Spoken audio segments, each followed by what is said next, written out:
అందరికీ నమస్కారం. Welcome to our channel. So ఈ రోజు వీడియోలో ఒక ఇంట్రెస్టింగ్ టాపిక్ గురించి మనం మాట్లాడేసుకుందాం. అంతకంటే ముందు కొత్తగా మన ఛానల్ ఎవరైనా చూసినట్లయితే వెంటనే సబ్స్క్రైబ్ చేసుకోండి. ప్రపంచంలోనే అతిపెద్ద శిఖరం మౌంట్ ఎవరెస్ట్. 1921లో మౌంట్ ఎవరెస్ట్ ని ఎక్కడం ప్రారంభించారు. కానీ ఆ శిఖరాన్ని ఎవరు చేరుకోలేకపోయారు. మౌంట్ ఎవరెస్ట్ ని ఎక్కడం అంత ఈజీ కాదు. చాలా మంది తన ప్రాణాలు కూడా కోల్పోయారు.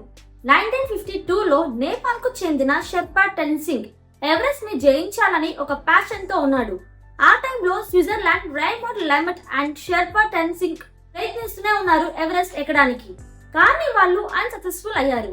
1952లో టెన్సింగ్ మరియు రేమండ్ దాదాపు మొత్తం ఎవరెస్ట్ ని ఎక్కారు. కానీ తీవ్ర ఇబ్బందుల కారణంగా 1000 అడుగుల దూరంలో ఎవరెస్ట్ నుంచి వెనక్కి తిరిగి రావాల్సి వచ్చింది. లక్ష్యంకి చాలా దగ్గరికి ఉన్నప్పటికీ కూడా తిరిగి రావడానికి చాలా బాధపడ్డారు. కానీ టెన్సింగ్ గివ్ అప్ ఇవ్వలేదు. మళ్ళీ ఒక సంవత్సరం తర్వాత అంటే 1953లో ఇద్దరు న్యూజిలాండ్ వాళ్ళతో కలిసి మౌంట్ ఎవరెస్ట్ ఎక్కడానికి స్టార్ట్ అయ్యారు. 9th ఏప్రిల్ 1953న ఎవరెస్ట్ ఎక్కడం స్టార్ట్ చేశారు. స్నోయి రోడ్స్, అలాగే మైనస్ టెంపరేచర్, ఎప్పుడు విరిగిపోయే రాళ్లు మరియు మంచు లోయలు, ఒకదాని తర్వాత ఒకటి క్యాంప్స్ ని నిర్మించారు. గమ్యంకి చాలా దగ్గరికి వస్తున్నారు. 20,000 ఫీట్ కి రీచ్ అయిన తరువాత హెన్రీ ఒక చిన్న లోయని దాటాలని ట్రై చేశాడు. కానీ హెన్రీ ఒక వెయిట్ వల్ల ఐస్ గడ్డ మీద నుంచి స్లిప్ అయి పడిపోయి స్ట్రక్ అయిపోయాడు. అప్పుడు టెన్సింగ్ రూప్ ని విసిరేసి హెన్రీ లైఫ్ ని సేవ్ చేశాడు. టెన్సింగ్ ఆ తాడిని విసిరి ఉండకపోతే హెన్రీ తన జీవితంలో చివరి రోజు అయి ఉండేది. ఏమైనప్పటికీ హెన్రీ మరియు టెన్సింగ్ టీం మెల్లగా ఎవరెస్ట్ శిఖరానికి దగ్గరగా చేరుకున్నారు. వారి ముందు చార్లెస్ ఈవెన్స్ 9th సెంచరీలో ఎక్కడం ప్రారంభించాడు. వీళ్ళు టెన్సింగ్ టీం కంటే ముందున్నారు మౌంట్ ఎవరెస్ట్ ఎక్కడానికి. కొన్ని రీజన్స్ వల్ల కానీ లేకపోతే ఎవరెస్ట్ కి రీచ్ అవ్వలేకపోయి రిటర్న్ అయ్యేటప్పుడు మాత్రమే టెన్సింగ్ టీం వాళ్ళు ముందుకి వెళ్ళగలరు. Henry and Tenzing team half of Everest ని క్లైమ్ చేశారు. శిఖరానికి ముందు ఈ చివరి శిఖరం అత్యంత ప్రమాదకరమైన ఎవరెస్ట్ గా పరిగణించబడింది. అక్కడ చాలా మంది ప్రజలు తమ ప్రాణాలు కోల్పోయారు. ఒక పక్క ఈవెన్స్ టీం టెన్సింగ్ టీం కంటే ముందున్నారు. 26th మేన మౌంట్ ఎవరెస్ట్ కి 300 అడుగుల దూరంలో ఉన్నారు. కానీ ఎవెన్స్ మరియు అతని టీం చాలా అలసిపోయారు.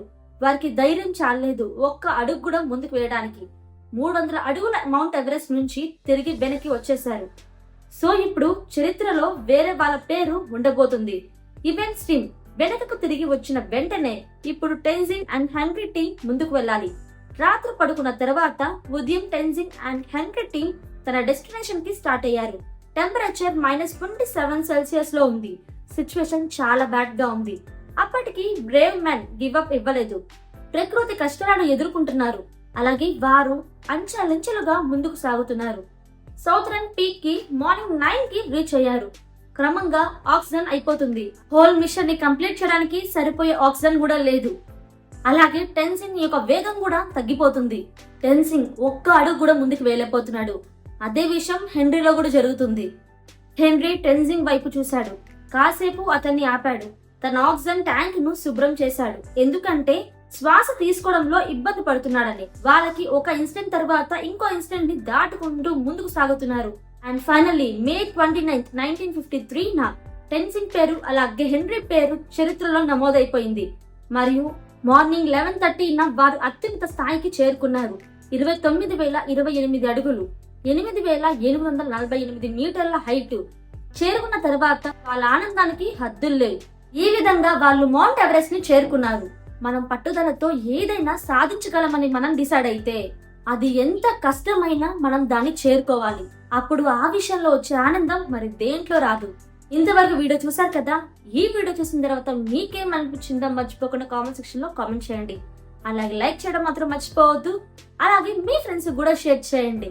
సో ఇంతవరకు వీడియో చూసినందుకు నిజంగా thank you so much and don't forget to subscribe to our channel. See next video guys. Take care. Bye by.